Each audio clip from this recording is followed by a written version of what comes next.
So takeout is something that used to be a huge part of my life, and I think over time I've slowly kind of veered away from that. One of the things I used to remember getting all the time was pad thai. And even to this day, I still think pad thai is one of the most popular takeout dishes to order. Unfortunately, if you're getting it from your local Thai shop, chances are there's a lot of sugar content in the sauce. It's not necessarily 100% plant-based because it usually contains at least eggs. You can order tofu as a protein source usually sometimes, so that's good at least. But I think often what gets overlooked is how simple it is to put a pad thai dish together. So like most stir fry recipes, most of the time here is going to be spent during the prep work. And then once you have everything kind of cut appropriately, the cook time's actually very quick. So you kind of have to be on your game when it comes to cook times because everything is happening so fast. Now, there's a lot of different varieties to pad thai, and obviously we're going to be doing a plant-based one today. So let's go over some of the main ingredients that we're going to be using. So you can use a variety of different noodles, but today we're going to be using a brown rice-based noodle. You can really use any variety of different veggies, but today we're going to be sticking to broccoli, which we're going to end up roasting and not stir frying.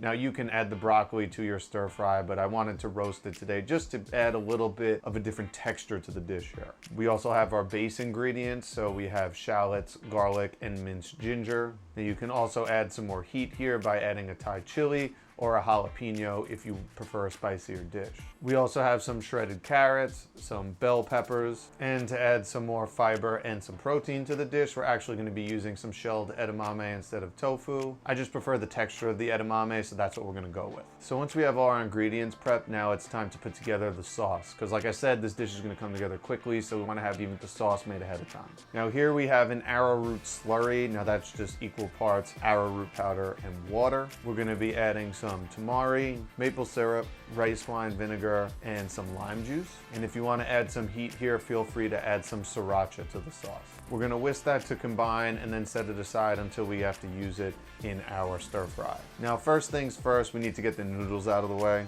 Now, depending on the noodles you're using, the cook times might vary slightly. For these brown rice noodles, once I have a pot of water boiling, I'm going to shut off the heat, put the noodles in, stir them to combine, and then allow them to soften. Should take about 5 minutes or so. Then I'm just going to rinse them quickly in a strainer under cold water to stop the cooking process. Now it's going to be time to get our stir fryer going, so we're going to set our pan to a pretty high heat. We're probably working at medium-high heat here. I'm going to use a teaspoon of extra virgin olive oil, but if you want, you can use vegetable stock. And then once that's heated up, it's time to go in with our aromatics. So we're going to go in with our garlic, our shallots, and minced ginger. So we're going to add a pinch of salt here, and we're going to cook things down for about a minute or so. Then once everything's fragrant, it's going to be time to start adding our vegetables. So generally the order you're going to add your vegetables here are from sturdiest to least sturdy. So if I wasn't roasting the broccoli, I would add the broccoli about a minute or two ahead of time to just kind of get that cooking, because that will take a little bit longer than the carrots and the peppers say.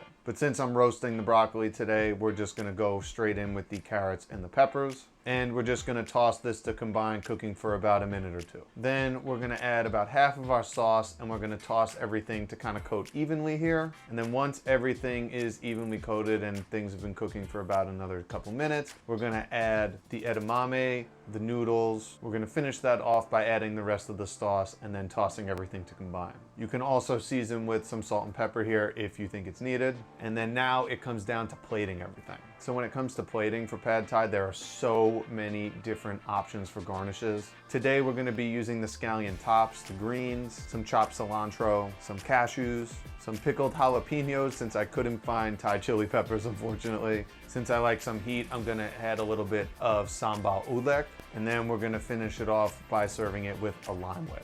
And guys, that is how you make a delicious, healthier version of a fan favorite when it comes to takeout. I like this version because there's so many more textures you get from the edamame, the roasted broccoli, the peppers, the noodles. It really covers a lot of bases, and there's just so much flavor in this dish. It's absolutely worth giving a shot at home. So let me know what you think if you end up making this. I want to see your creations too, so tag me in them somewhere on social media, or you could share them here in the comments. And I hope you enjoyed today's video. I am hungry, so I'm gonna go eat this pad thai, and I will see you guys next week. Have a good one.